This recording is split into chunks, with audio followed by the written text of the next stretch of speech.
There are the odds, courtesy of DraftKings, for most passing yards by a rookie quarterback this season. Caleb Williams, no surprise, at the top, followed by Jaden Daniels. I think Bo Nix might be. If you're looking for value, maybe Bo Nix. Beyond that, it's a crapshoot. It's always a crapshoot, but I'd say the top three, they got it right. But Bo Nix might be, because I could see him in that Sean Payton offense, just slinging it. Right. Not running it. Slinging it all over the place. Yeah, executing the offense, putting up good, efficient numbers, right?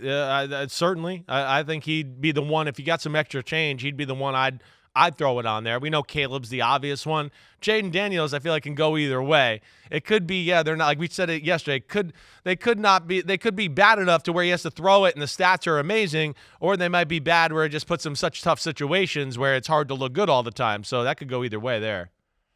Okay, so Tom Brady was at this Fanatics Fan Fest and recorded a podcast with Stephen A. Smith, and he had some comments about quarterbacks generally, young quarterbacks. He said, I think it's a tragedy, which is a slight overstatement, that we're forcing these rookies to play early. The reality is the only reason why they are is that we've dumbed the game down, which has allowed them to play.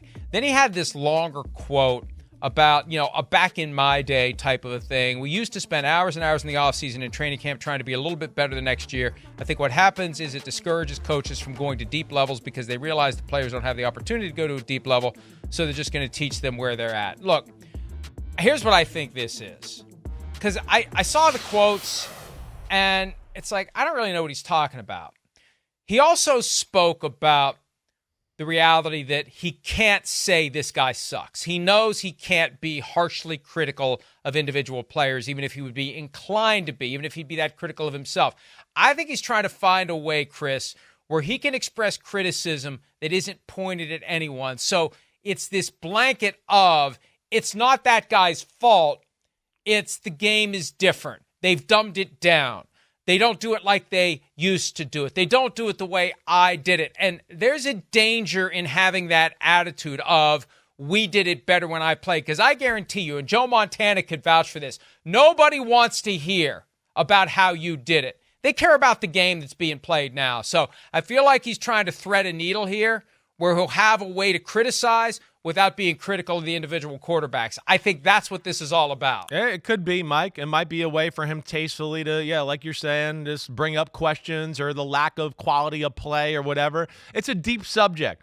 Really, one I wish we had a little more time on, right? They're not dumbing it down for the quarterback. That's where I think I will say I think he's wrong, right? The reality is right now, the NFL is different than when he came into the league. Nobody wants to sit here and wait for 4 years for a quarterback to develop. So if they're going to play, we got to get them on. And we can't get into hieroglyphics right now. We just got to get into the basics of the English language, right? That's what they're going to do for those guys. So there's that aspect. Then there's the aspect, too, of college is as dumbed down as ever. I mean, what do you watch a college football game, everybody runs the same offense and they run the spread. So players are behind the eight ball more now than ever, and then that gets compounded by the fact that what Brady is alluding to, there's not enough time to practice and add on enough stuff and teach some of these guys like, hey, let's go to a new phase of the playbook or the checks or all that. There used to be no rules for that. So guys like me and Tom Brady would be like,